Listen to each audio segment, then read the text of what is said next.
Praise the lord. ఇదే కాదు దేవుని వాగ్దానం మనం ధ్యానం చేసుకుందాం. యోబు గ్రంథం 8వ అధ్యాయము 7వ వచనం. అప్పుడు నీ స్థితి మొదట కొంచెముగా నుండినను తుదకు నువ్వు మహా అభివృద్ధి నొందెదవు. Praise the lord. దేవుడు ఉదయకాందు మనందరికీ వాగ్దానం ఇస్తున్న వాగ్దానం మాట ఏంటంటే, చూడండి అంటున్నాడు, ఇప్పుడున్న స్థితి నీకు కొంచెంగా ఉంటే తుదకు నువ్వు మహా అభివృద్ధి అవుతా అని దేవుడు మాట్లాడుతున్నాడు. ఎంత గొప్ప దేవుడు అంటే, నువ్వు తుదకు మహా అభివృద్ధి చేయాలన్న ఆలోచన అనుకున్నాను. ఇప్పుడున్న పరిస్థితులను బట్టి కొంచెమే నీ స్థితిగా ఉన్నదేమో, ఇంకా నీకున్న స్థితిని నీకున్న స్థాయిని బట్టి నిన్ను ఎవరు గుర్తించలేని స్థితిలో నువ్వు ఉన్నావేమో, తక్కువ స్థితిలో నువ్వు ఉన్నావేమో. కానీ నా ప్రభు అంటున్నాడు, ఆయన మీద నువ్వు నమ్మకం ఉంచితే నేను తుదకు మహా అభివృద్ధి చేస్తానని వాగ్దానం చేస్తున్నాడు. ఎంత నమ్మదగిన దేవుడు. ఆ రోజు యోబుతో వాగ్దానం చేసిన దేవుడు ఈరోజు నీతో వాగ్దానం చేస్తుండే ఉదయకాలం ఏమనంటే, నేను తుదకు నేను మహా అభివృద్ధి చేస్తాను. నీకు ఇప్పుడున్న స్థితి కొంచెమే అయినప్పటికీ చూడండి, యోబుకి ఏమీ లేదండి, అంతా పోయింది. పనివారు పోయారు, తన బిడ్డలు చనిపోయారు, తన భార్య కూడా దేవుని దూషించి నువ్వు కూడా మరణం అవ్వు అన్నట్లుగా మాట్లాడి వెళ్ళిపోయిందండి. అయినప్పటికీ ఆ దేవుని ఎందు భయము భక్తి కలిగి బ్రతికాడండి. ఆయన యథార్థతను యోబు ఎక్కడ విడిచిపెట్టలా. కష్టాలలో, నష్టాలలో, శ్రమలలో, అవమానాలలో, నిందలలో, దేంట్లో అయినా సరే అండి, యోబు తనకున్న యథార్థతను, ప్రేమ ఎందుకున్న భక్తిని విడిచిపెట్టలా. యోబు గారే ఒక మాట మాట్లాడతాడు, అయ్యా యెహోవా యందు భయము నాకు ధైర్యము పుట్టించదా. ఆయన భక్తి మనకి ధైర్యం పుట్టిస్తుంది. హల్లెలూయా. ఆయన యందు భయము భక్తి కలిగి నివసిస్తే నువ్వు కొద్దిగా ఉన్నావేమో, కొద్ది స్థితిలో నువ్వు ఉన్నావేమో, పూరి గుడిసెలో నువ్వు ఉన్నావేమో, తిండి లేక వల్లాడిపోతున్నావేమో. కానీ యోబులాగా యథార్థం కలిగి భయము భక్తి కలిగి ఉంటే తుదకు మహాబుద్ధి చేస్తాడండి. యోబు గ్రంథంలో చివరికి వచ్చేసరికంటే 42వ అధ్యాయంకి వచ్చేసరికంటే చూడండి, యోబు ఎంతైతే కోల్పోయాడో అంతకు రెండంతలుగా నా దేవుడు ఇచ్చాడు. ఎంత గొప్ప కార్యం చేశాడు యోబు పట్ల. నా ప్రభు నీ పట్ల చేయాలంటే ప్రియ సహోదరి సహోదరుడా, నువ్వు యోబులాగా భక్తిలో భయం కలిగి యథార్థత కలిగి ఆయనకి నమ్మకంగా ఉండు.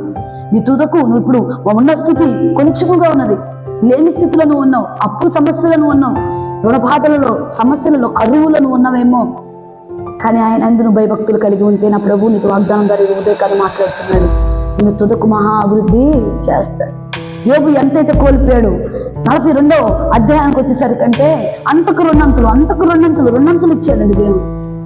హల్లెలూయా. మన దేవుడు గొప్ప దేవుడు కనుక ఆయన మీద నమ్మకం ఉంచి యథార్థము కలిగి భయము భక్తి కలిగి జీవిస్తే నా ప్రభు యోబుకి ఇచ్చిన వాగ్దానము నీకు ఇస్తున్నాడు. యోబుకు ఆ ఆశీర్వాదం ఇచ్చిన దేవుడు నీకు ఆశీర్వాదం ఇస్తాడు. యోబును ఆశీర్వదించిన దేవుడు నిన్ను ఆశీర్వదిస్తాడు. అట్టి కృప నీకు సహాయం చేయనుగాక. ప్రభు చూడండి ఎంతో గొప్ప మాటలు మాట్లాడుతున్నాడు. నీ స్థితి మొదట కొంచెముగా ఉన్నదేమో, కానీ తుదకు చివరిలో నేను మహా అభివృద్ధిలో నడిపిస్తాను. నీకున్న అప్పులు బాధలు పోతాయి, నీకున్న శ్రమలు పోతాయి, నీకున్న లేమి కొరతలు అన్ని పోతాయి, ఆర్థిక పరిస్థితులు సమస్తము పోతాయి.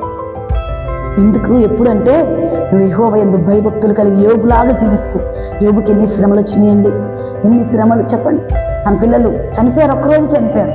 తనకున్న ఆస్తి ఒక్కరోజు పోయింది, తన పనివారు ఒక్కరోజు పోయారు, తన భార్య వచ్చి కూడా నువ్వు చనిపో అన్నట్లు మాట్లాడు.